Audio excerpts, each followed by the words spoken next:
প্রথম যে বিষয় সেটা হচ্ছে, কেননা এই মৃত্যু জন্মকে নিয়ে বেদাতি সমাজ, যারা কবর মাজারে বিশ্বাসী, যারা অলিয়া উলিয়াদের আল্লাহর স্থানে পৌঁছে দিয়েছে, তারা এই বিষয়টা কেন্দ্র করে আমাদেরকে বিভ্রান্তির মধ্যে ফেলে দিয়েছে। অধিকাংশ মানুষের মধ্যে এই বিভ্রান্তি কাজ করে। তবে জেনে নেন, আমরা মনে করি তাদের সংখ্যা বেশি, কিন্তু মূলত তাদের সংখ্যা বেশি না। গুটি কয়েকটা চক্র, গুটি কয়েকটা দল, গুটি কয়েকটা জামাত, যারা এই দিন আসলে ওই মাথা চারা দিয়ে ওঠে, কিন্তু তাদের সংখ্যা অত বেশি না। কারণ তারা হানাফি মাযহাবেরই একটা অংশ, আর হানাফি মাযহাবের অন্যান্য গ্রুপগুলা তারা একবারে নিছকভাবে বলতেছে এগুলো বাতিল। তা আমাদেরকে আর বাতিল বলার প্রয়োজন নাই, কারণ যেই মাযহাবের অনুসারীরা এটা করে সেই মাযহাবের অন্যান্য ভালো আলেমরাই বলছেন যে এটা হচ্ছে বাতিল কাজ, এইভাবে ঈদে মিলাদুন্নবী পালন করার কোনো ভিত্তি নেই। তবে আমাদেরকে বলার কোনো প্রয়োজন পড়ে না। উপরন্তু আমরা পিছনে নেই। আমাদের শায়েখগণ, আলেমরা যারা কোরআন সুন্নাহ দিয়ে মানুষকে ডাকে, তারা বারংবারই বলে আসতেছে যে আপনারা বিদআত থেকে বাঁচার চেষ্টা করেন। যেটা মজা লাগে সেই ইবাদত না, যেটা দলিল ভিত্তিক সেই ইবাদত করার চেষ্টা করেন। কিন্তু কে শুনে কার কথা? তবে আলহামদুলিল্লাহ আপনারা যারা শুনতেছেন, কারণ এই মসজিদটা একটা সময় খালি ছিল, আলহামদুলিল্লাহ এখন মসজিদ ভরে যায়, 4 তলা ভরে যাবে। তাহলে আপনারা যেহেতু শুনতেছেন, হক বুঝতেছেন, এইভাবে ইনশাআল্লাহুল আজিজ হক প্রতিষ্ঠিত হবে। কিন্তু আমাদের মতো আপনাদেরকেও দাওয়াতি কাজ করতে হবে, মুখ বন্ধ করে থাকলে চলবে না। আপনি হকটা জানার পর নিয়ে বসে থাকবেন না, এটা হবে না। আপনাকে হকের দাওয়াত দিতে হবে। আপনার চোখের সামনে বেদাত হবে, অন্যায় কেউ কথা বলবে আর আপনি চুপ করে থাকবেন না, এটা চলবে না। আপনাকে এটা প্রতিহত করতে হবে বা এর বিপক্ষে আপনাকে মুখ খুলতে হবে। আল্লাহ আমাদেরকে তৌফিক দান করুন। তো যেহেতু বলেছিলাম যে রবিউল আউয়াল মাস, এই জন্য রাসূলুল্লাহ সাল্লাল্লাহু আলাইহি ওয়াসাল্লামের মৃত্যুর কথা আপনার কাছে পেশ করি। কেননা রাসূলুল্লাহ সাল্লাল্লাহু আলাইহি ওয়াসাল্লামের জন্ম এবং মৃত্যু একই দিনে হওয়ার কথা প্রসিদ্ধ। তবে সেই দিনটি একটাই দিন ছিল, সেই দিনটা ছিল সোমবার। কিন্তু তারিখ কত ছিল এটা নিয়ে বহু বড় ইখতিলাফ রয়েছে। এটার সঠিক অ্যান্সার পর্যন্ত কেউ বুঝতে পারেনি। মাসের ক্ষেত্রে পর্যন্ত ইখতিলাফ আছে, কিন্তু আমরা যদি ইখতিলাফের ঊর্ধ্বে এসে রবিউল আউয়াল মাসকে নিয়ে নেই, তাহলে এটাই বেশি হক যে এই মাসেই রাসূল সাল্লাল্লাহু আলাইহি ওয়াসাল্লামের জন্ম হয়েছে এবং এই মাসেই রাসূল সাল্লাল্লাহু আলাইহি ওয়াসাল্লামের ইন্তেকাল হয়েছে। ইন্তেকাল তো স্পষ্ট, এজন্য আমরা স্পষ্ট বিষয় নিয়ে কথা বলবো। তো যারা এই 12 রবিউল আউয়াল মাসকে কেন্দ্র করে নিয়ে ঈদ আনন্দ উৎসব করেছে, তারা কতটা গর্হিত কাজ করেছে এটা আজকের বক্তব্যে আপনি বুঝতে পারবেন। কারণ 12 রবিউল আউয়াল মাসে রাসূল সাল্লাল্লাহু আলাইহি ওয়াসাল্লামের জন্ম এটা সুস্পষ্ট না, কিন্তু মৃত্যু সুস্পষ্ট। এটাকে আমি পেশ করার চেষ্টা করব। তো রাসূলুল্লাহ সাল্লাল্লাহু আলাইহি ওয়াসাল্লামের মৃত্যু কেন্দ্রিক আকীদাগত যেটা বিষয়, প্রথম কথা হলো এই ক্ষেত্রে আপনার আকীদা কি? রাসূল সাল্লাল্লাহু আলাইহি ওয়াসাল্লাম কি ইন্তেকাল করেছে কি করেনি, এটা হচ্ছে বিষয়। আপনার অন্তর কি বলে, আপনি কোনটা গ্রহণ করেছেন? যদি এর খেলাফ হয়ে থাকেন, আপনি আপনার আকীদাকে ঠিক করে নেন। নিশ্চয়ই রাসূলুল্লাহ সাল্লাল্লাহু আলাইহি ওয়াসাল্লাম আল্লাহর একটা সৃষ্টি, আর আল্লাহ সুবহানাহু ওয়া তাআলা শুধু মানুষ নয়, সমগ্র সৃষ্টির জন্য এই মৃত্যুটাকে নির্ধারণ করেছেন। আল্লাহ বলেছেন কুল্লু নাফসিন যায়িকাতুল মউত। ব্যাপারটা এতটা জটিল যে আল্লাহ সুবহানাহু ওয়া তাআলা তার এই একত্বটাকে প্রতিষ্ঠিত করার জন্য, তিনি একাই যে হাই, তিনি একাই যে চিরঞ্জীব, এটাকে বহাল করার জন্য, যেমন সূরা হাদিদে আল্লাহ বলেছেন না, হুয়াল আউয়াল ওয়াল আখির ওয়া যাহির ওয়াল বাতিন, যে তিনিই প্রথম তিনিই শেষ। এই শব্দগুলোকে বহাল রাখার জন্য, প্রতিষ্ঠিত করার জন্য আল্লাহ সুবহানাহু ওয়া তাআলা মালাকুল মউতকে পর্যন্ত মেরে দেবেন। এই সংবাদ আমাদের কাছে পৌঁছেছে। জিবরাইল আলাইহিস সালামকে পর্যন্ত মরতে হবে, অথচ তাদের মৃত্যুটা কোনো প্রয়োজন পড়ে না। কিন্তু তারপর আল্লাহ আরশের ফেরেশতাদেরকে পর্যন্ত আল্লাহ মেরে দেবেন, কাউকে বাকি রাখবেন না। এক সময় আল্লাহ একাই যেমন ছিলেন তেমন হবেন এবং পুরো পৃথিবীকে উদ্দেশ্য করে বলবেন লিমানিল মুলকুল ইয়াউম বা আইনাল মালিক, কোথায় মালিকরা? কেউ জবাব দেবে না। তখন আল্লাহ নিজেই জবাব দেবেন লিল্লাহিল ওয়াহিদিল কাহ্হার, আজকে রাজত্ব এক পরাক্রমশালী আল্লাহর। তারপর আল্লাহ যতদিন চাইবেন পৃথিবীকে এইভাবে নিস্তব্ধ করে ফেলে রাখবেন। তারপরে আবার যেভাবে আল্লাহ প্রথমবার সৃষ্টি করেছিলেন, আবার ওইভাবে সৃষ্টি শুরু করবেন। আবার ফেরেশতাদেরকে সৃষ্টি করা হবে, তারপরে ফুৎকার হবে, আবার মানুষ জীবিত হবে, তারপরে যে যেখানে আছে সেখান থেকে বের হয়ে হাসরের মাঠে উপস্থিত হবে। তাহলে আল্লাহ যেখানে জিবরাইল এবং মালাকুল মউতকে পর্যন্ত বাকি রাখে নাই, তাহলে সেখানে মুহাম্মদ সাল্লাল্লাহু আলাইহি সাল্লাম, আপনার আকীদাটাকে ঠিক করে নেন। তো প্রত্যেকটা মানুষ মরণশীল। মুহাম্মদুর রাসূলুল্লাহ সাল্লাল্লাহু আলাইহি ওয়াসাল্লামকে কোরআনে স্পষ্ট যে আয়াতগুলো রয়েছে, 2-3টা আয়াত স্পষ্ট। তার মধ্যে সূরা আম্বিয়া 21 নম্বর সূরার 34-35 নম্বর আয়াত, রয়েছে সূরা জুমার 39 নম্বর সূরা 30 নম্বর আয়াত, রয়েছে সূরা আলী ইমরানের 144 নম্বর আয়াত। এই আয়াতগুলো পর্যায়ক্রমে আসবে, যেটা খোদ রাসূল সাল্লাল্লাহু আলাইহি মৃত্যু কেন্দ্রিক এই আয়াতগুলো রয়েছে। যেমন আল্লাহ সুবহানাহু ওয়া তাআলা সূরা জুমারের 30 নম্বর আয়াতে বলেছেন, ইন্নাকা মাইয়িতুন ওয়া ইন্নাহুম মাইয়িতুন, নিশ্চয় হে নবী আপনি মৃত এবং তারাও মরবে, আপনিও মরবেন তারাও মরবে। যেহেতু এটা ফিউচারের আয়াত, কিন্তু আল্লাহ সুবহানাহু ওয়া তাআলা অগ্রিম কেন রাসূল সাল্লাল্লাহু আলাইহি ওয়াসাল্লামকে জানিয়েছেন? কারণ রাসূলের ইন্তেকালের পরে আর কোরআন নাজিল হবে না। এই জন্য কোরআনের আয়াত হিসেবে বহাল রাখার জন্য এই আয়াতটাকে আল্লাহ রাসূল সাল্লাল্লাহু আলাইহি ওয়াসাল্লামের জীবদ্দশাতেই নাজিল করে দিতে হয়েছে এবং কোরআনে রেকর্ড করা হয়েছে, যেটা কোরআনের আয়াত, এটা কোনো হাদিস না। যে আপনি মৃত, এটা আল্লাহ নিজে বলে গেছেন রাসূল সাল্লাল্লাহু আলাইহি ওয়াসাল্লামের মুখ দিয়ে। এটা একটা আয়াত। দ্বিতীয় আরেকটা চমৎকার আয়াত হচ্ছে যেটা সূরা আম্বিয়ার মধ্যে রয়েছে। আল্লাহ বলেছেন, ওমা জাআলনা লিবাশারিন মিন ক্বাবলিকাল খুলদা আফা ইন মিত্তা ফাহুমুল খালিদুন। এই কথাটা আমার কাছে এতটা চমৎকার একটা আয়াত। আপনি জানেন, ধরে নেন আল্লাহ সুবহানাহু ওয়া তাআলা রাসূলুল্লাহ সাল্লাল্লাহু আলাইহি সাল্লামকে পুরো পৃথিবীর মিডলে রেখেছেন এবং তাকে সম্বোধন করে বলতেছেন, আমি আপনার পূর্বে কোনো নবীকে এই মর্যাদা দেইনি যে তারা চিরস্থায়ী বেঁচে থাকবে। কেন এই কথাটা বলেছেন যে আপনার পূর্বে? তার মানে এটা এমন একটা মর্যাদা, এটা যদি আমি আপনাকে দিতাম তাহলে হয়তো তাদের কেউ না কেউ পেয়ে যেত। এটা যেটা আপনার জন্যও না, এই জন্য বলছে ওমা জাআলনা লিবাশারিন মিন ক্বাবলিকাল খুলদা, আপনার পূর্বে কোনো পুরুষকে আমি চিরস্থায়িত্ব দান করিনি, কোনো মানুষকে আমি চিরস্থায়িত্ব দান করিনি। আফাইম মিত্তা, আর আপনিও যদি মরে যান, ফাহুমুল খালিদুন, তাহলে পৃথিবীতে আর কে চিরস্থায়ী বাকি থাকবে? তার মানে আল্লাহ বলতে চাচ্ছেন যে আপনি যেহেতু মরবেন, এই জন্য এই মর্যাদা আমি আর কোনো নবীকে দেই নাই, আর আপনার মরার পরে পৃথিবীতে এই মর্যাদার পাবে কে? এটা বলার পর আল্লাহ বলতেছেন কুল্লু নাফসিন যায়িকাতুল মউত, অতএব সবাই মরবে। আপনি যেহেতু মরবেন, আর বাকি কাউকে আমি বাঁচায় রাখবো না, সবাই মরবে। যারা ওই বদ আকীদা রাখে যে খাজির আলাইহিস সালাম এখনও জীবিত, তাদের এই বদ আকীদাকে ক্লিয়ার করে নেন। যদি উনি মানুষ হয়ে থাকে তাহলে মরে গেছে, কারণ রাসূলুল্লাহ সাল্লাল্লাহু আলাইহি ওয়াসাল্লামকে আল্লাহ এই মর্যাদা দেননি, বরং তাকেও ইন্তেকাল করতে হয়েছে। এটা ছিল কোরআনের আয়াত।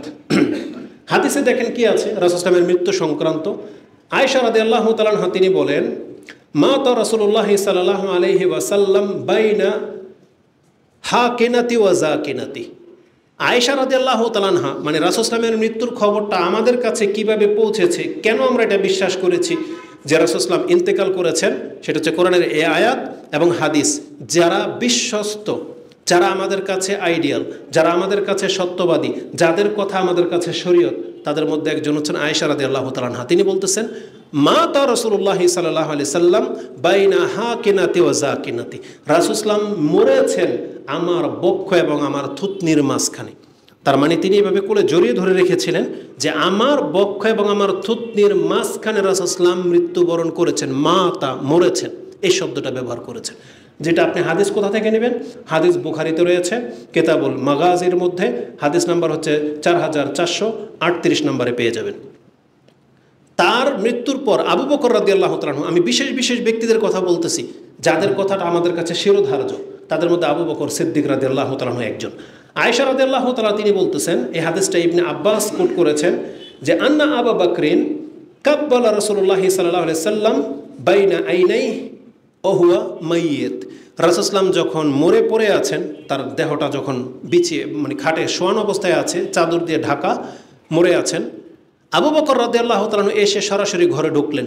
ঢুকে রাসূল সাল্লামের চেহারা মোবারক থেকে চাদরটা সরালেন এবং তিনি যখন বুঝতে পেরেছেন রাসূল সাল্লাম ইন্তেকাল করেছেন, তখন তিনি কপালে চুমু খেলেন এবং রাসূল সাল্লামকে উদ্দেশ্য করে তিনি বলেছিলেন, আল্লাহ আপনার জন্য যে মৃত্যুটা নির্ধারণ করে রেখেছিল সেই মৃত্যু আপনার ঘটে গেছে, আপনার জন্য দ্বিতীয় আর কোনো মৃত্যু হবে না, এটা তিনি বলেছিলেন।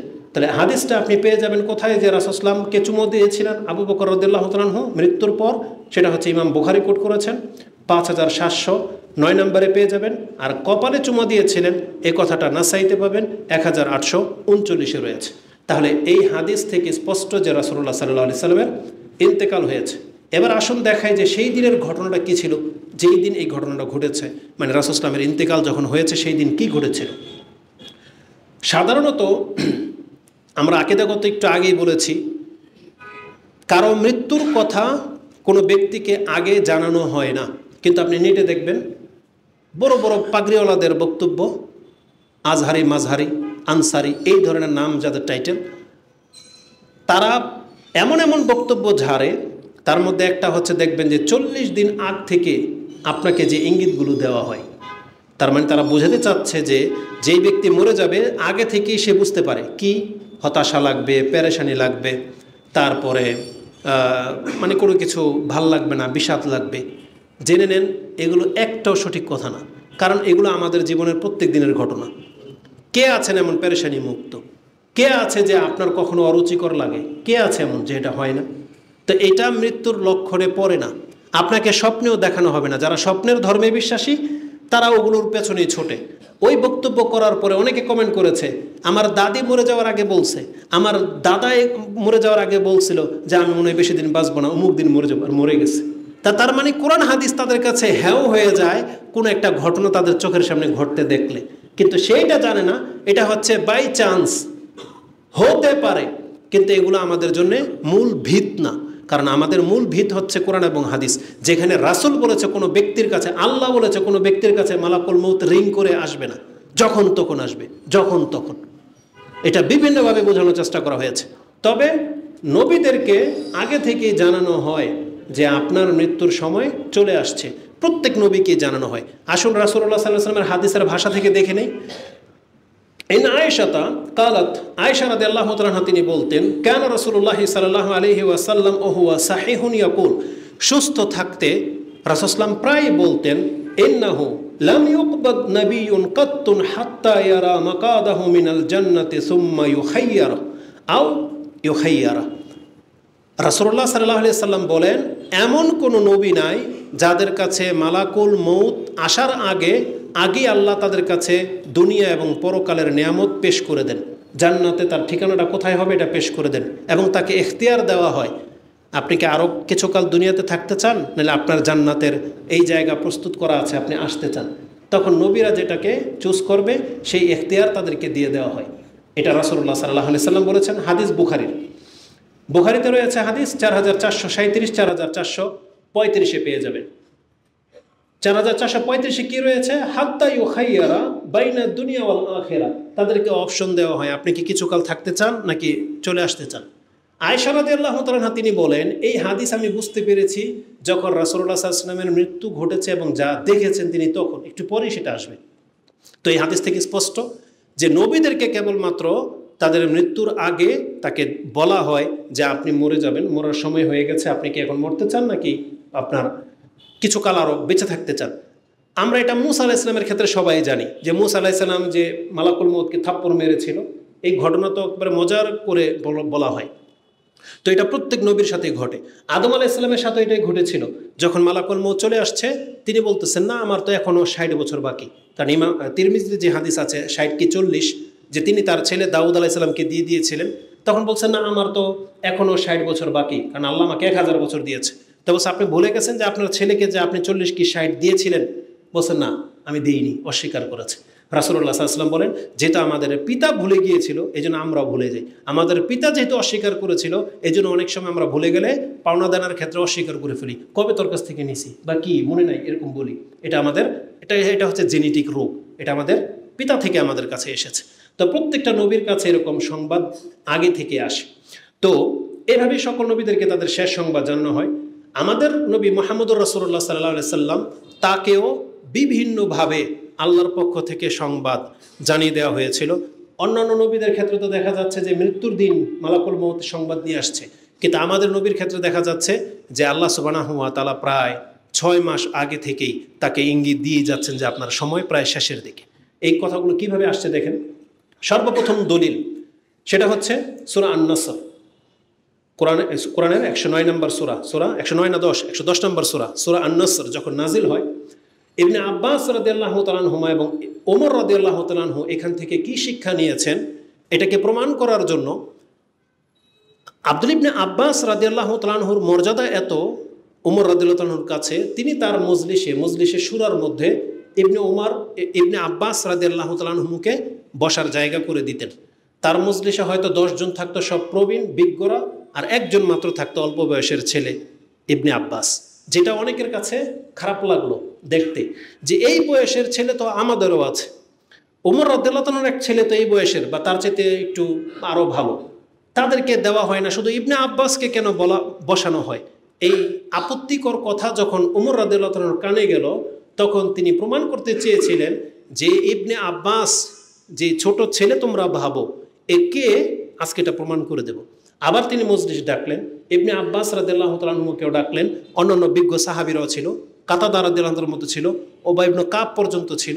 তাদেরকে জিজ্ঞেস করলেন, আচ্ছা বলেন তো দেখে, এই যে সূরা ইযা জাআ নাসরুল্লাহি ওয়াল ফাত, এর মানে কি? এই সূরা সম্পর্কে আপনারা কি জানেন? প্রত্যেকেই বললেন যে এখানে রাসূলুল্লাহ সাল্লাল্লাহু আলাইহি ওয়াসাল্লামকে বিজয়ের সংবাদ দেওয়া হয়েছে, তারপরে আমাদেরকে আল্লাহ এটাই শিক্ষা দিয়েছেন যে আমরা যখন কোনো কিছু হাসিল করে ফেলবো বা আমরা যখন কোনো নিয়ামত পাবো, তাহলে আমাদেরকে আল্লাহর প্রশংসা করা উচিত, আমাদেরকে ইস্তেগফার করা উচিত। ওমর রাদিয়াল্লাহু তাআলা ইবনে আব্বাসকে বলতেছেন, তুমি কি বলো এই সূরা সম্পর্কে? তখন ইবনে আব্বাস বলেন, তাকুল ইযা জাআ নাসরুল্লাহি ওয়াল ফাত, কুলতু, আমি বললাম, হুয়া আজালু রাসূলিল্লাহি সাল্লাল্লাহু আলাইহি ওয়াসাল্লাম আলামাহু লাহু, এটা হচ্ছে রাসূল সাল্লামের বিদায়ের শেষ সংবাদ। আল্লাহ তাকে ইযা জাআ নাসরুল্লাহি ওয়াল ফাত এই সূরা নাজিল করে দিয়ে তাকে এটা আল্লাহ জানিয়ে দিয়েছেন যে হে নবী, আপনার দায়িত্ব পুরা হয়ে গেছে, আপনার যাওয়ার সময় একেবারে নিকটে, এটা আমাকে জানানো হয়েছে। এটা ইবনে আব্বাস যখন বললেন, ফাকালা উমর, তার এই কথা শুনে ওমর বললেন, মা আলামু মিনহা ইল্লা মা তাকুল, তুমি যেটা বললা এটা ছাড়া আমি আর অন্য কিছু জানি না। তার মানে এটাই হলো এই আয়াতের মূল ব্যাখ্যা, যে ইযা জাআ নাসরুল্লাহি ওয়াল ফাত, যেহেতু এটা নাজিল হয়েছিল বিদায় হজের শেষ মুহূর্তে, যখন ফিরে আসবেন রাসূল সাল্লাল্লাহু আলাইহি ওয়াসাল্লাম, তখন বা বিদায় হজের সময় এই সূরাটা নাজিল হয়েছে। আর রাসূল সাল্লাল্লাহু আলাইহি ওয়াসাল্লাম নিজেও বুঝে গিয়েছিলেন যে আমার যাওয়ার সময় খুব নিকটে। এই হাদিসটা ইমাম বুখারী কোট করেছেন, যেটা আপনি 4970 পেয়ে যাবেন। তখন থেকে রাসূলুল্লাহ সাল্লাল্লাহু আলাইহি সাল্লাম সাহাবীদেরকে বিভিন্নভাবে ইঙ্গিত দিয়ে যাচ্ছেন যে আমি হয়তো তোমাদের মাঝে আর বেশিক্ষণ থাকবো না। এই ঘটনা ঘটেছে বিদায় হজের দিন। রাসূল সাল্লাম যখন জামারাতে পাথর নিক্ষেপ করতেছিলেন এবং তিনি বারবার বলতেছিলেন, খুযু আন্নী মানাসিকাকুম, তোমরা আমার কাছ থেকে হজের বিধিবিধান জেনে নাও। একটা হাদিসের ভাষা এরকম, লিয়াত্তাখিযা মানাসিকাকুম, তোমরা আমার কাছ থেকে হজের বিধিবিধান জেনে নাও। ফাইন্নী লা আদরি, আমি জানি না, লাআল্লি লা আহুজ্জু বাদা হাজ্জাতি হাযিহি, আমার মনে হয় না যে এই হজের পরে আর আমার কোনোদিন হজে আসা হবে। তিনি এইভাবে ইঙ্গিত করে গিয়েছিলেন। অপর বর্ণনা রয়েছে, ফাইন্নী লা আদরি লাআল্লি লা আলকাহুম বাদা আমিহিম হাযা, আমি মনে করি না যে এরপরে তোমাদের সাথে সাক্ষাৎ হবে। এটা মুসনাদে আহমদ রয়েছে। তা প্রথম হাদিসটা ছিল মুসলিমে 3028 এবং আবু দাউদে রয়েছে 1970, মুসনাদে আহমদে হাদিসটি 14553তে আপনি পেয়ে যাবেন। তার মানে এই দুইটা হাদিসের সমন্বয়ে কি আছে, যে রাসূলুল্লাহ সাল্লাল্লাহু আলাইহি ওয়াসাল্লাম তিনি বললেন যে আমি মনে করি যে এই বছরের পরে তোমাদের সাথে আমার আর সাক্ষাৎ ঘটবে না, তোমরা হজের মাসলা মাসাইল যা জানার এই বছরই আমার কাছ থেকে জেনে নাও। তার মানে রাসূল সাল্লাল্লাহু আলাইহি ওয়াসাল্লাম ওখানে প্রায় 1 লাখের অধিক সাহাবীরা ছিল, তাদেরকে এই সংবাদ দিয়ে দিয়েছেন যে আমার যাওয়ার সময় চলে আসছে। এমনকি রাসূলুল্লাহ সাল্লাল্লাহু আলাইহি ওয়াসাল্লাম মুআজ বিন জাবালকে মদিনাতে এসে যখন ইয়ামানে পাঠান, তিনি মুআজ বিন জাবালের উটের লাগাম ধরে প্রায় কয়েক মাইল পর্যন্ত হেঁটে গিয়েছিলেন উপদেশ দিতে দিতে, এবং শেষ সীমানায় গিয়ে তিনি মুআজ বিন জাবালকে এই কথাটা বলেছিলেন, ইয়া মুআজ ইন্নাকা আসা আল্লাহ তালকানি বাদা আমিন হাজা, আমার মনে হয় না যে এই বছরের পরে তোমার সাথে আমার আর সাক্ষাৎ হবে। ওয়াসা ওয়ালা আল্লাকা আনতামুররা বিমসজিদি হাজা ও কবরি, হতে পারে যে এরপরে যখন তুমি আসবা শুধু আমার মসজিদ আর আমার কবর দেখতে পাবা। এ কথা বলার সাথে সাথে মুআজ বিন জাবাল অত্যন্ত খুব সজোরে কেঁদে দিলেন। ফাবাকা মুআজান জাশাআন লিফিরাকি রাসূলুল্লাহ সাল্লাল্লাহু আলাইহি সাল্লাম, রাসূল সাল্লামের বিদায়ের এই খবর শুনে তিনি অজস্র কাঁদলেন। রাসূল নিজেও অনেক কান্না করেছেন। দ্বিতীয়বার রাসূল সাল্লাম আর মুআজ বিন জাবালের দিকে ফিরে তাকান নাই, তিনি ঘুরে চলে আসছেন। তাহলে এই হাদিসটি মুসনাদে আহমদ রয়েছে 22052 এবং সাহিহ ইবনে হিব্বানে 647 আপনি পেয়ে যাবেন, যে রাসূল সাল্লাল্লাহু আলাইহি ওয়াসাল্লাম মুআজ বিন জাবালকেও বিদায় দেওয়ার সময় বলে দিয়েছিলেন যে তোমার সাথে আমার আর সাক্ষাৎ ঘটবে না। এমনকি রাসূলুল্লাহ সাল্লাল্লাহু আলাইহি ওয়াসাল্লাম মদিনায় একদিন মিম্বরের উপরে বসা ছিলেন। আবি সাঈদ আল খুদরি রাদিয়াল্লাহু তাআলা তিনি বলেন, আন্না রাসূলুল্লাহ সাল্লাল্লাহু আলাইহি ওয়াসাল্লাম জালাসা আলা মিম্বার, তিনি মিম্বরের উপরে বসা এবং উদাহরণস্বরূপ তিনি একদিন বললেন, ইন্না আবদান খায়্যারাহুল্লাহ একজন বান্দাকে আল্লাহ তাআলা ইখতিয়ার দিয়েছেন বাইনা আই ইউতিয়াহু মিন জাহারাতে দুনিয়া ও মা শাআ ও মা বাইনা ইনদাহু। আল্লাহ সুবহানাহু ওয়া তাআলা একজন ব্যক্তিকে ইখতিয়ার দিয়েছেন, তাকে বলেছিলেন তুমি কি দুনিয়ার নিয়ামত চাও কিছুদিন, নাকি আমার কাছে যেটা আছে সেটা তুমি নিবা। তখন সে বান্দা ইন্না আবদান, সে বান্দা কি করেছে, ফাখতারা মা বাইন মা ইনদাহু, সেই বান্দা আল্লাহর কাছে যা আছে সেটাকে পছন্দ করেছে।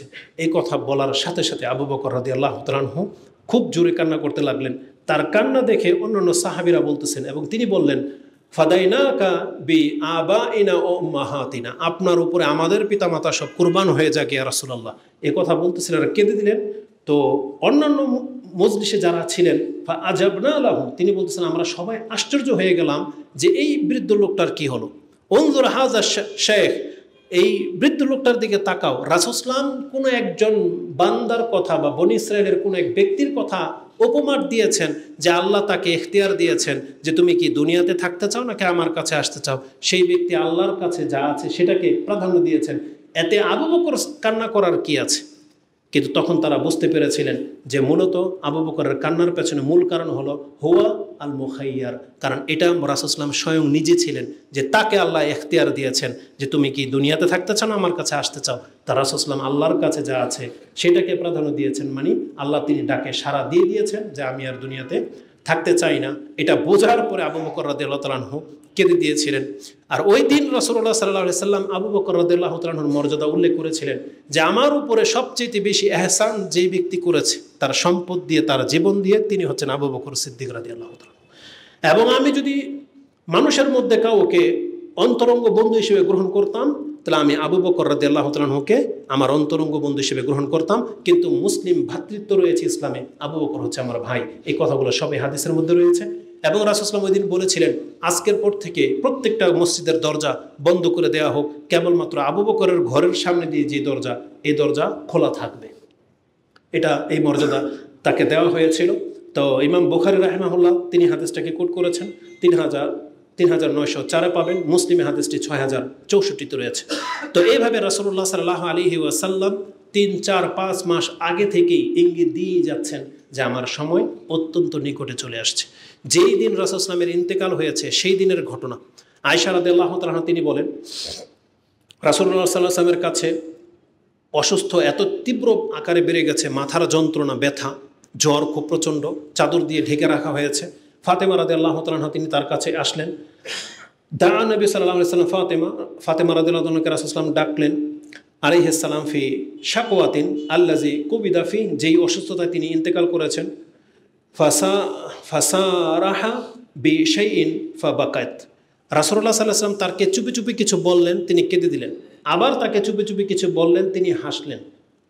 পরবর্তীতে আয়েশা রাদিয়াল্লাহু তাআলা আনহা তিনি ফাতেমাকে জিজ্ঞেস করলেন যে সেই দিন কি ঘটেছিল যে রাসূলুল্লাহ তোমাকে কিছু বলার পরে তুমি কেঁদে দিলে, আবার কি যেন বললো তুমি হাসলে। তখন বললেন আমার পিতা আমাকে এ কথাই বলেছেন যেই অসুস্থতায় আমি এখন ভুগতেছি এটা আমার জীবনের শেষ সময়, মানে এটা আমার জীবনের শেষ সময়, আমি আর বাঁচব না। এরপরে যেটা তিনি বলেছেন আমাকে, যে জন্য আমি হেসেছিলাম, তিনি বলেছিলেন যে আমার পরিবারের মধ্য থেকে তুমি প্রথম আমার সাথে সাক্ষাৎ করবে। এটা ফাতেমা রাদিয়াল্লাহু তাআলা আনহাকে বলার পরে তিনি হেসে দিয়েছিলেন। এটা হচ্ছে তাদের মর্যাদা। মাত্র 6 মাস পর ফাতেমা রাদিয়াল্লাহু তাআলার ইন্তেকাল ঘটে গিয়েছিল। তো এই হাদিসটি আপনি বুখারীতে পেয়ে যাবেন, 4443 রয়েছে। তো মৃত্যু মুহূর্ত আর ওই দিনই রাসূল সাল্লাল্লাহু আলাইহি ওয়াসাল্লামের ইন্তেকাল হয়েছিল, সেই দিনের ঘটনা যা ঘটেছিল। আনাসিন কালা লাম্মা সাকুলা নবী সাল্লাল্লাহু আলাইহি ওয়াসাল্লাম জাআলা ইয়াতাগাশশা, যখন ব্যথা চরম আকার ধারণ করলো তাকে চাদর দিয়ে ঢেকে রাখা হলো। ফাকালাত ফাতেমাতু আলাইহিস সালাম ওয়া কারবা আবাহ, হায় আমার পিতার কষ্ট। তিনি বলেছিলেন যখন দেখছেন যে কষ্টে তিনি তীব্র যন্ত্রণার মধ্যে বারবার পানির পাত্রের মধ্যে হাত দিচ্ছেন, আবার সে ঠান্ডা পানি দিয়ে মুখ ধুচ্ছেন, এই কষ্ট দেখে তিনি বলছেন ওয়া কারবা আবি আবা, হায় আমার পিতার কষ্ট। তখন রাসূল সাল্লাল্লাহু আলাইহি ওয়াসাল্লাম চাদর সরিয়ে দিয়ে বললেন ফাকাল আলাহা লাইসা আলা আবিকা কারবুন বাদা আলিয়ম, আজকের পরে তোমার পিতার আর কোনো কষ্ট হবে না। এটা রাসূল সাল্লাল্লাহু আলাইহি ওয়াসাল্লাম তাকে বলেছিলেন যে আজকের পরে তোমার পিতার আর কোনো দিন কষ্ট হবে না। এটা ইমাম বুখারী কোট করেছেন, যেটা আপনি 4462 পেয়ে যাবেন। আয়েশা রাদিয়াল্লাহু তাআলা আনহা তিনি বলেন, রাসূলুল্লাহ সাল্লাল্লাহু আলাইহি ওয়াসাল্লামের মৃত্যুর মুহূর্তটা কিভাবে ঘটেছিল। তিনি তার চাদর সরিয়ে দিয়ে বলতেছিলেন, লা ইলাহা ইল্লাল্লাহ ইন্না লিল মাউতি সাকারাত, লা ইলাহা ইল্লাল্লাহ ইন্না লিল মাউতি সাকারাত, যে আল্লাহ ছাড়া সত্য কোনো ইলাহা নাই, নিশ্চয়ই মৃত্যুর একটা বড় যন্ত্রণা রয়েছে। এই কথাগুলো রাসূল সাল্লাল্লাহু আলাইহি ওয়াসাল্লাম বারবার বলতেছিলেন, যেটা আপনি বুখারীতে 4449 এবং বুখারীতে 4650 দুই জায়গাতে পেয়ে যাবেন। অর্থপর রাসূলুল্লাহ সাল্লাল্লাহু আলাইহি ওয়াসাল্লাম আব্দুর রহমান বিন আবু বকর, আবু বকর রাদিয়াল্লাহু তাআলার বড় ছেলে আব্দুর রহমানকে দেখতে পেলেন যে তাজা একটা মেসওয়াক দিয়ে মেসওয়াক করতেছে। তখন তিনি ইশারা করলেন, মুখে কিছু বলতে পারতেছে না। আয়েশা রাদিয়াল্লাহু তাআলা তিনি বললেন, আপনি কি মেসওয়াক করতে চান? বলছে হ্যাঁ। তখন তার কাছ থেকে নিয়ে সেটা পরিষ্কার করে আয়েশা রাদিয়াল্লাহু তাআলা চিবিয়ে নরম করে দিলেন এবং আয়েশা রাদিয়াল্লাহু তাআলার মুখের যে লালা সেটা মিশ্রিত অবস্থাতেই তিনি রাসূল সাল্লাল্লাহু আলাইহি ওয়াসাল্লামের দাঁত মেসওয়াক করার জন্য দিলেন এবং তিনি উত্তমভাবে মেসওয়াক করলেন। তারপরে সর্বশেষ যেটা তার সাথে ঘটেছে, তখন আয়েশা রাদিয়াল্লাহু তাআলা তিনি বলেন, রাসূল সাল্লাল্লাহু আলাইহি ওয়াসাল্লাম হাত উপর দিকে উঠালেন, ওয়াইন্নাহু লাবাইনা হাকিনাতি ওয়া জাকিনাতি, তিনি তার হাতকে উপর দিকে উঠালেন এবং বললেন, আল্লাহুম্মা রফিকাল আলা। এই কথাটা যখন বলেছেন, তখন আয়েশা রাদিয়াল্লাহু তাআলা আনহা তিনি বুঝতে পেরেছিলেন ওই হাদিসের মর্ম, যে নবীদের মৃত্যুর পূর্বে তাদেরকে ইখতিয়ার যে দেওয়া হয়, এই জন্য রাসূল সাল্লাল্লাহু আলাইহি ওয়াসাল্লাম বলেছিলেন, হ্যাঁ আমি আমার সুউচ্চ বন্ধুর সাথে সাক্ষাৎ করতে চাই, আল্লাহুম্মা রফিকাল আলা। এটা বলার পরে রাসূল সাল্লাল্লাহু আলাইহি ওয়াসাল্লামের হাত মৃত্যু আত্মা বেরিয়ে গেল এবং হাত উপর থেকে নিচে ঝরে পড়ে গেল এবং আয়েশা রাদিয়াল্লাহু তাআলা বলেন, মা তা রাসূলুল্লাহ সাল্লাল্লাহু আলাইহি ওয়াসাল্লাম ওয়া ইন্নাহু লাবাইনা হাকিনাতি ওয়া জাকিনাতি, আর ওই সময় রাসূল সাল্লাল্লাহু আলাইহি ওয়াসাল্লাম আমার বক্ষের মাঝখানে ছিল, তখন তার ইন্তেকাল হয়ে গেছে। এটা ছিল ডিটেলস। আর সেই মুহূর্তে আবু বকর রাদিয়াল্লাহু তাআলা সেখানে উপস্থিত ছিলেন না। এটা ছিল রাসূল সাল্লাল্লাহু আলাইহি ওয়াসাল্লামের জীবনের সর্বশেষ অবস্থা। তাহলে আমরা এই হাদিসে পেলাম যে রাসূলুল্লাহ সাল্লাল্লাহু আলাইহি ওয়াসাল্লাম তিনি মৃত্যুর কিঞ্চিত মুহূর্তে তিনি লা ইলাহা ইল্লাল্লাহ বলেছিলেন এবং মৃত্যুর যেটা কষ্ট যন্ত্রণা রয়েছে সেটা আমাদের কাছে পেশ করেছেন এবং তিনি বলেছেন, আল্লাহুম্মা গফিরলি ওয়ারহামনি, আল্লাহ তুমি আমাকে ক্ষমা করো, আমার উপর রহম করো, এগুলো বলেছিলেন, যেটা ছিল রাসূল সাল্লাল্লাহু আলাইহি ওয়াসাল্লামের সর্বশেষ কথা। এবং তিনি বলেছিলেন, আল্লাহুম্মা রফিকাল আলা, আমি আমার সুউচ্চ বন্ধুর সাথে সাক্ষাৎ করতে চাই।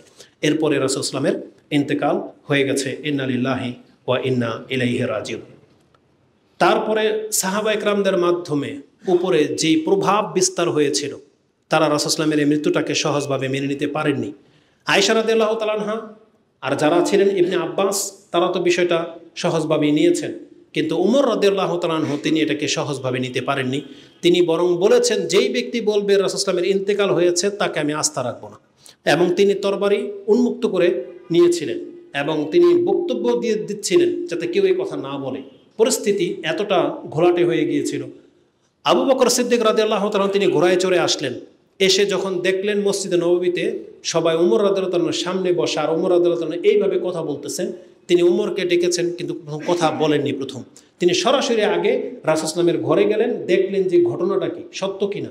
তখন তিনি চাদর সরালেন এবং যখন দেখলেন মৃত্যুবরণ করেছে, তখন তিনি চুমু খেলেন। তারপরে এসে মসজিদে নববীতে আসলেন এবং ওমর রাদিয়াল্লাহু তাআলার সাথে কোনো কথা না বলে তিনি সরাসরি খুতবার ভঙ্গিমায় আম্মা বাদ বললেন এবং তিনি জনগণের উদ্দেশ্যে যেই কথাগুলো বলেছিলেন, যেই কথাগুলোর মাধ্যমে সমস্ত সাহাবীর একিন হয়ে গিয়েছিল যে রাসূল সাল্লাল্লাহু আলাইহি ওয়াসাল্লামের ইন্তেকাল হয়ে গেছে, সেই কথাগুলো আপনি বুখারী এবং মুসলিমের হাদিসে পেয়ে যাবেন। বুখারীতে হাদিসটি 4452-তে রয়েছে, সহিহ ইবনে হিব্বানে 6620, মুসনাদ আহমদে 13028 আপনি পেয়ে যাবেন। সেই দিন যা ঘটেছিল, রাসূলুল্লাহ সাল্লাল্লাহু আলাইহি ওয়াসাল্লাম ইন্তেকালের পরে আবু বকর সরাসরি আয়েশা রাদিয়াল্লাহু তাআলা আনহার হুজরাতে প্রবেশ করলেন এবং তিনি চাদর সরালেন এবং চুমু খেলেন। বিআবি আনতা ওয়া উম্মি ইয়া রাসূলুল্লাহ, এইভাবে বলে, ওয়াল্লাহি লা ইয়াজমাউল্লাহু আলাইকা মাউতাতাইন, আল্লাহর কসম আপনার উপরে আল্লাহ দুইটা মৃত্যু লিখে রাখে নাই। আম্মাল মাউতাতু আল্লাতি কুতিবাত, আপনার জন্য যে মৃত্যুটা আল্লাহ নির্ধারণ করে লিখে রেখেছিল, আলাইকা ফাকাদ মুত্তাহা, আপনি সেই মৃত্যু বরণ করেছেন। এটা হচ্ছে আবু বকর সিদ্দিক রাদিয়াল্লাহু তাআলা আনহুর আকীদা। এটা যদি আবু বকর সিদ্দিক রাদিয়াল্লাহু তাআলা আনহুর আকীদা হয়, এটা যদি আয়েশা রাদিয়াল্লাহু তাআলা আনহুর আকীদা হয়, এটা যদি আমাদের আকীদা হয়, তাহলে আমরা ওহাবি।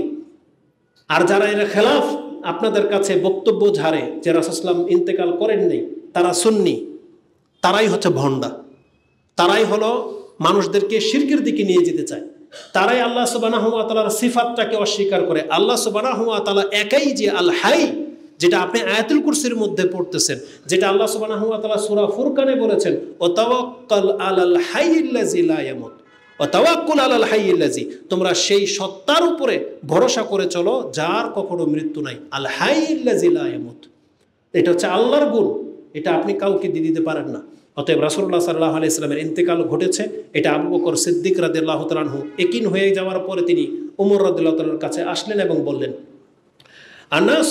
আনাস ইবনে মালিক আন্নাহু লাম্মা তুওয়াফিয়া রাসূলুল্লাহ সাল্লাল্লাহু আলাইহি সাল্লাম কামা ওমর ইবনুল খাত্তাব, ওমর রাদিয়াল্লাহু তাআলা সেদিন দাঁড়িয়ে ভাষণ দিচ্ছিলেন ফিন্নাস, ফাকালা লা আসমা আন্না আহাদান ইয়াকুল ইন্না মুহাম্মাদান কাদ মাত, আমি যেন কোনো ব্যক্তির মুখ থেকে এই কথা না শুনি যে মুহাম্মদ সাল্লাল্লাহু আলাইহি ওয়াসাল্লাম মরে গেছে, এটা যেন কারো মুখের উচ্চারণ যেন না শুনি। এটা ওমর রাদিয়াল্লাহু তাআলা এইভাবে বলতেছেন, ইন্না মুহাম্মাদান লাম ইয়ামুত, মুহাম্মদ সাল্লাল্লাহু আলাইহি ওয়াসাল্লাম মৃত্যুবরণ করেন নাই, ওয়ালাকিন আরসালা ইলাইহি রাব্বুহু কামা আরসালা ইলা মূসা, যেভাবে মূসা আলাইহিস সালামকে তার জাতি থেকে 40 দিনের জন্য আল্লাহ ডেকে নিয়েছিলেন, আমাদের নবীকেও আল্লাহ সুবহানাহু ওয়া তাআলা বিশেষ কোনো কারণে হয়তো ডেকে নিয়েছিলেন। ফালাবিসা আন কওমিহি 40 লাইলা, যেভাবে মূসা আলাইহিস সালাম তার জাতি থেকে পৃথক হয়ে 40 রাত কাটিয়েছিলেন, আমাদের নবীও কিছু কাল পরে আবার ফেরত আসবেন। এই ভাষায় ওমর রাদিয়াল্লাহু তাআলা বক্তব্য দিচ্ছেন, কোনো মানুষ কোনো কথা বলার সাহস পাচ্ছে না। এটা আপনি পেয়ে যাবেন কোথায়? সহিহ ইবনে হিব্বানে 6620। এমত অবস্থায় আবু বকর রাদিয়াল্লাহু তাআলা সরাসরি মিম্বরে দাঁড়িয়ে তিনি বলতেন আম্মা বাদ, আম্মা বাদ বলার পরে ফামান কানা মিনকুম ইয়াবুদু মুহাম্মাদান, এবার আবু বকর রাদিয়াল্লাহু তাআলা যিনি চরিত্রের ক্ষেত্রে সব থেকে নমনীয়, তার ভূমিকাটা দেখেন, আল্লাহ তাকে দিয়ে আমাদেরকে কত বড় ফিতনা থেকে বাঁচিয়েছেন।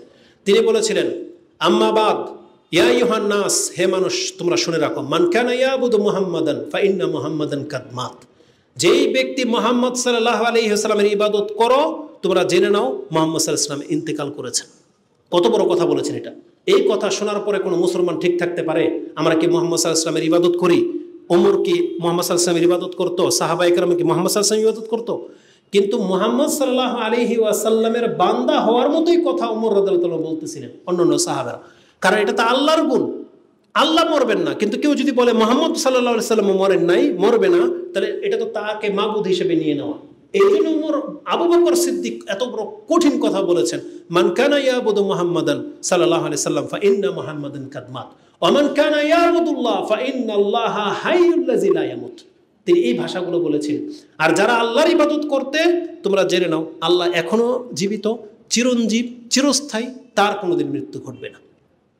অতএব মুহাম্মদ সাল্লাল্লাহু আলাইহি সাল্লাম মরে গেছে, তারপর তোমরা অস্বীকার করতেছ, এটা হতে পারে না। তারপরে তিনি কোরআন থেকে একটা আয়াত পাঠ করেছিলেন, অমা মুহাম্মাদুন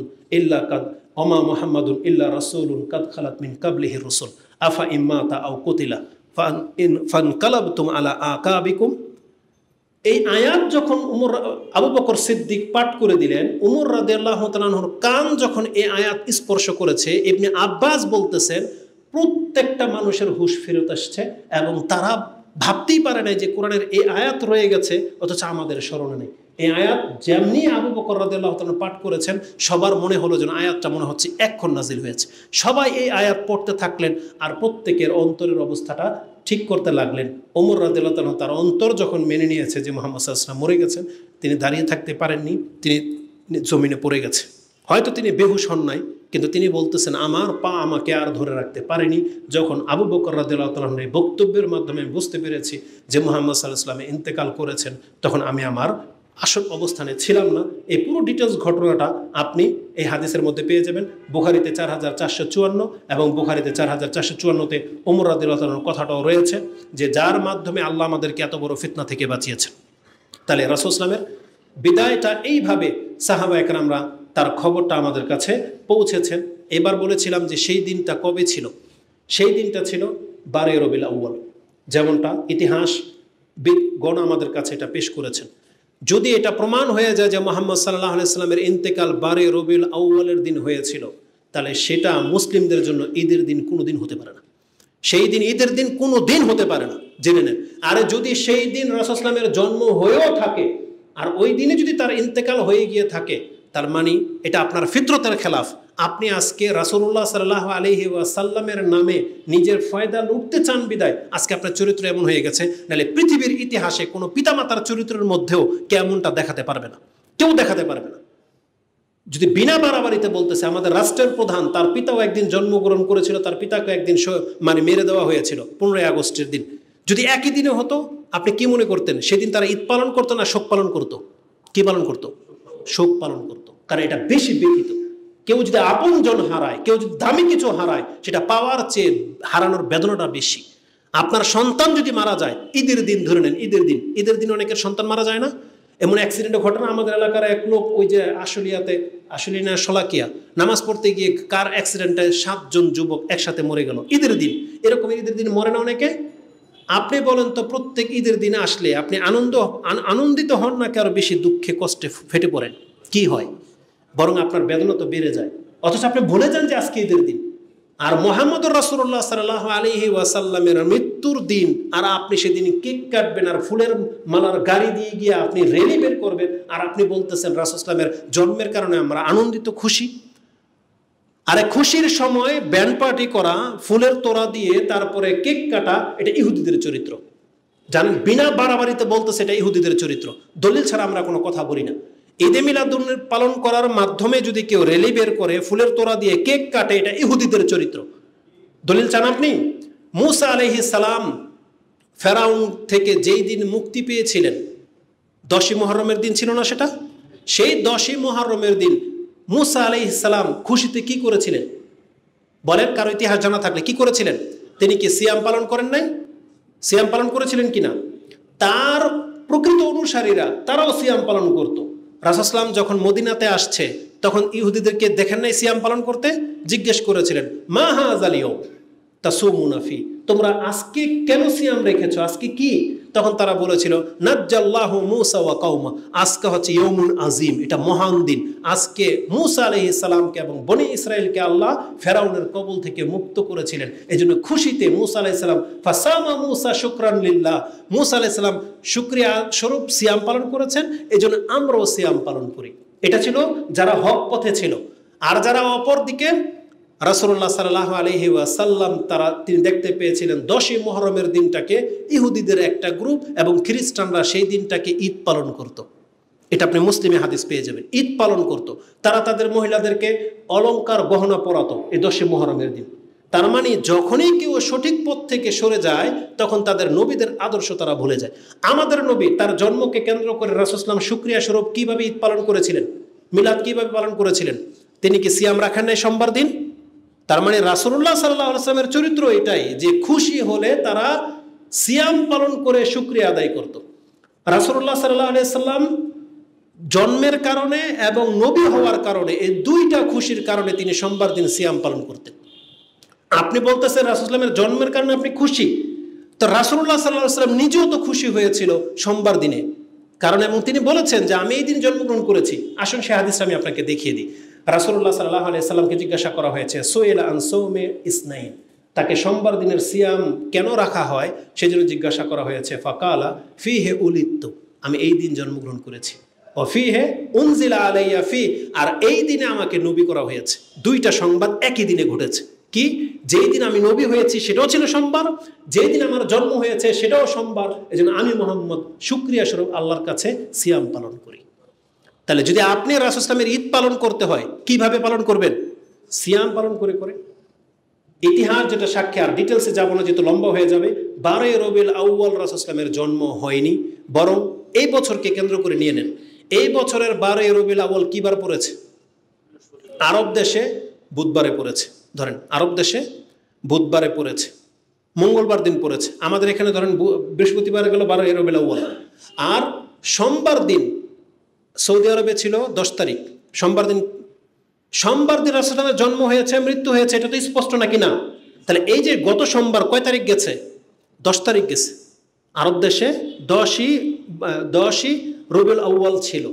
তাহলে তারিখ চেঞ্জ হতে পারে। এই জন্য ইতিহাসবিদগণ দেখেছেন যে যেই বছরে রাসূল ইসলামের জন্ম হয়েছিল সেই বছরের 12 রবিউল আউয়ালের কোনো সোমবার 12 তারিখে পড়েনি। এই জন্য কেউ বলেছেন 8 তারিখ, কেউ বলেছেন 9 তারিখ। এই জন্য ইখতিলাফ হয়েছে, কারণ সোমবার হচ্ছে মূল। এবারও যদি আপনি গণনা করেন যে সোমবার দিনই রাসূল ইসলামের জন্ম বা মৃত্যু হয়েছে, তাহলে হয় গত সোমবার অথবা আসতেছে সেই সোমবার, এই দুটার একটা হবে। তাহলে আগামী সোমবারের চেয়ে গত সোমবার হচ্ছে বেশি স্পষ্ট। তাহলে গত সোমবার আমাদের দেশে গিয়েছে কয় তারিখ? 9 তারিখ, 9 রবিউল আউয়াল। আর সৌদি আরবে ছিল 10 রবিউল আউয়াল। এটা ছিল রাসূল ইসলামের জন্ম এবং মৃত্যুর দিন। এই বৃহস্পতিবার দিন ছিল না, যেটা এরা উদযাপন করেছে। তো মূলত এরা দলিলের সাথে কোনো সম্পর্ক নাই। এদের বড়রা যেই সব যুক্তি পেশ করে আপনি শুনলে আপনি হাসবেন, জবাব দেওয়ার কোনো প্রয়োজন নেই, আপনি হাসবেন যে এরা কি যুক্তি দেয় বা কি দলিল দেয়। এদের কাছে দলিলের কোনো ভিত্তি নেই। তো কথা হচ্ছে যে রাসূলুল্লাহ সাল্লাল্লাহু আলাইহি সাল্লামের জন্ম এবং মৃত্যু হয়েছিল সোমবার দিন। এটা 12 রবিউল আউয়াল নয়, বরং রবিউল আউয়াল মাসের কোনো এক সোমবারে রাসূলুল্লাহ সাল্লাল্লাহু আলাইহি সাল্লামের জন্ম এবং মৃত্যু ঘটেছে। এটা ছিল ডিটেলস এই হাদিসগুলো।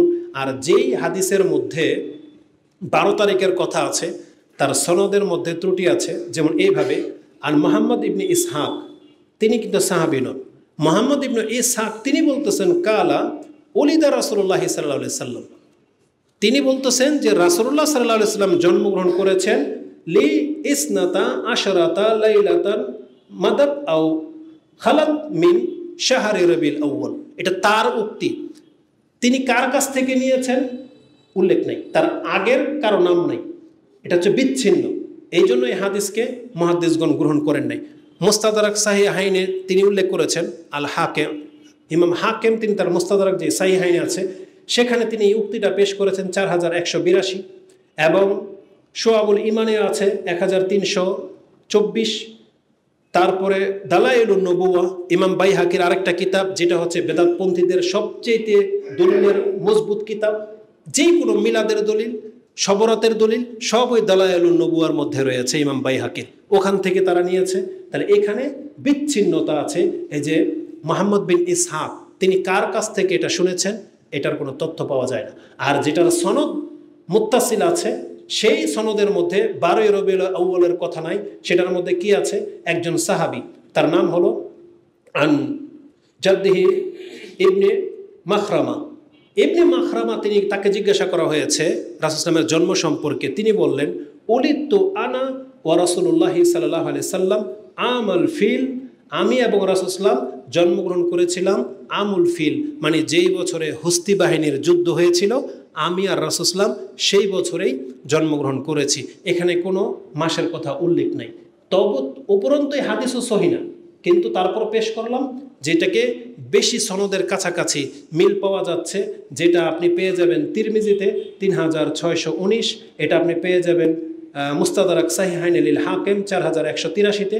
এইভাবে এই হাদিসগুলো পেশ করা হয়েছে, যেগুলো সঠিক কোনো তথ্য কারো কাছে অথেন্টিকভাবে নাই। এই জন্য না ইখতলাফ হয়। এই জন্য আমরা ইখতলাফের ঊর্ধ্বে এসে এটাকেই মেনে নেব। প্রথম আমাদের বিশ্বাস, প্রথম কথা হচ্ছে রাসূল ইসলামের ইন্তেকাল হয়েছে, সেই দিনটা ছিল সোমবার, ধরেই নিলাম সেই মাসটা ছিল রবিউল আউয়াল মাস, এটা তো স্পষ্ট। তাহলে আমাদের রাসূল সাল্লাল্লাহু আলাইহি সাল্লাম আমাদের কাছ থেকে ইন্তেকাল করেছেন। তার ইন্তেকালের পরে আবু বকর, ওমর, ওসমান, আলী, যারা সব পছন্দনীয় ব্যক্তিরা ছিলেন, তারা ক্ষমতাবানও ছিলেন, কিন্তু তারা রাসূল ইসলামের ইন্তেকালকে কেন্দ্র করে আমাদেরকে কোনো কিছু করে দেখাননি। না তারা কোনো খাদ্যের আয়োজন করেছে, না তারা কোনো রেলি বের করেছিল, না তারা কেকের প্রচলন ঘটিয়েছে, না তারা এই সম্পর্কে আমাদেরকে সংবাদ দিয়েছেন কখনো যে স্মরণ করিয়ে দেওয়া। অনেক সময় হয় না, যেমন আজকে আমরা খুতবায় স্মরণ করিয়ে দিচ্ছি, এটার পেছনে মূল কারণ হলো বেদাতীদের কারণে। তারা এইভাবে কোনোদিন স্মরণও করিয়ে দেন নাই যে আজকে রাসূল ইসলামের ইন্তেকাল হয়েছে, আজকে তোমরা কাঁদো বা আজকে তোমরা এটা করো এটা করো, কিছুই আপনি পাবেন না কোরআন হাদিসে। অতএব এই সমস্ত বাতিলপন্থীদের এই চাকচিক্যময় অনুষ্ঠান দেখে আপনি ধোঁকা খেয়ে যেয়েন না। আপনার জন্য কোরআন হাদিস রাসূল ইসলাম রেখে গেছেন, সেগুলো হচ্ছে আমাদের দলিল। যদি অথেন্টিক কোনো দলিল আপনার কাছে কোনো থেকে থাকে, আপনি দলিলের